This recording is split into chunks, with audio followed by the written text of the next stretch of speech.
Assalamualaikum warahmatullahi wabarakatuh. Perkenalkan, nama saya Amanda, NIM 14224025. Prodi Sistem Informasi. Baik, pada kesempatan kali ini, saya akan menjelaskan tentang salah satu konsep dasar yang sangat penting dalam dunia jaringan komputer, yaitu model TCP atau IP. Model ini merupakan fondasi utama dalam komunikasi data antar perangkat komputer, baik di jaringan lokal maupun jaringan luas seperti internet. Materi ini sangat penting dipahami karena hampir semua proses komunikasi digital yang kita gunakan sehari-hari, mulai dari mengakses situs web, mengirim email, hingga menggunakan aplikasi online, berjalan melalui protokol dan lapisan-lapisan dalam model TCP atau IP. Untuk itu, mari kita bahas lebih lanjut mengenai struktur dan fungsi dari setiap lapisan dalam model TCP atau IP. Nah, terlebih dahulu kita harus mengetahui apa yang dimaksud TCP atau IP. Adalah sekumpulan protokol yang didesain untuk melakukan fungsi-fungsi komunikasi data pada WAN. TCP atau IP terdiri dari sekumpulan protokol yang masing-masing bertanggung jawab atas bagian-bagian tertentu dari komunikasi data. Dalam bahasa yang lebih formalnya, desain protokol TCP atau IP sifatnya modular. Berkat prinsip ini, tugas masing-masing protokol menjadi jelas dan sederhana. Protokol yang satu tidak perlu mengetahui cara kerja protokol yang lain, sepanjang ia masih bisa saling mengirim dan menerima data. Berkat penggunaan prinsip modular ini, TCP atau IP menjadi protokol komunikasi data yang fleksibel. Protokol TCP atau IP dapat diterapkan dengan mudah di setiap jenis komputer dan interface jaringan, karena sebagian besar isi kumpulan protokol ini tidak spesifik terhadap satu komputer atau peralatan jaringan tertentu.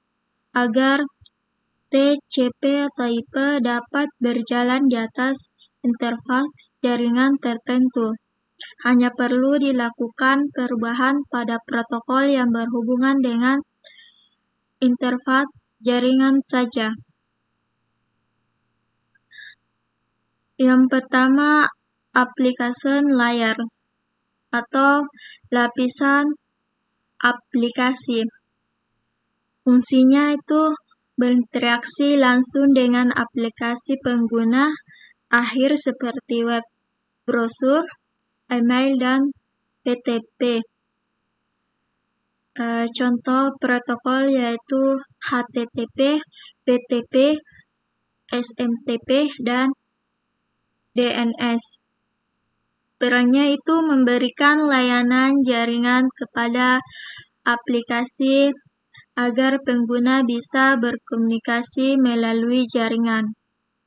Kedua, transport layer atau lapisan transportasi. Fungsinya itu mengatur komunikasi dari ujung ke ujung antar perangkat atau end-to-end. Contoh protokol dari TCP itu Transmission Control Protocol, UDP atau User Datagram Protocol. Perannya itu menjamin data dikirim dan diterima secara benar bisa dengan jaminan kehandalan atau TCP atau tanpa UDP. Ketiga, network layer atau lapisan jaringan. Fungsinya itu untuk menentukan jalur dan pengalamatan IP untuk pengiriman data antar jaringan. Contoh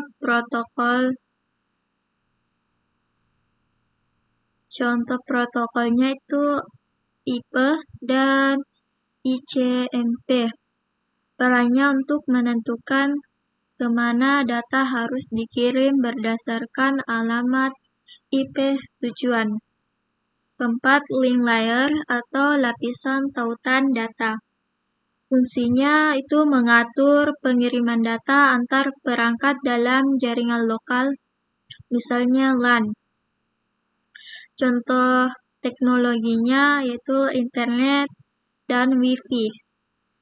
Perannya itu mengatur format data atau frame, deteksi kesalahan dan pengalamatan fisik.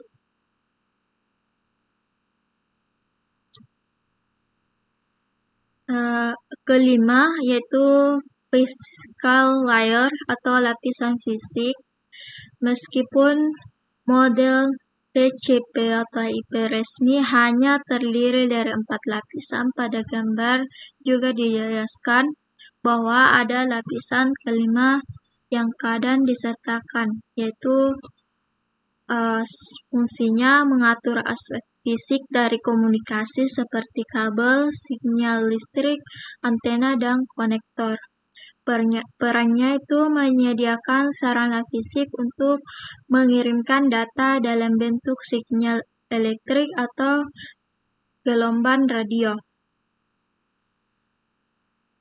Nah, inilah saya bisa sampaikan. Saya akhiri dengan Assalamualaikum warahmatullahi wabarakatuh.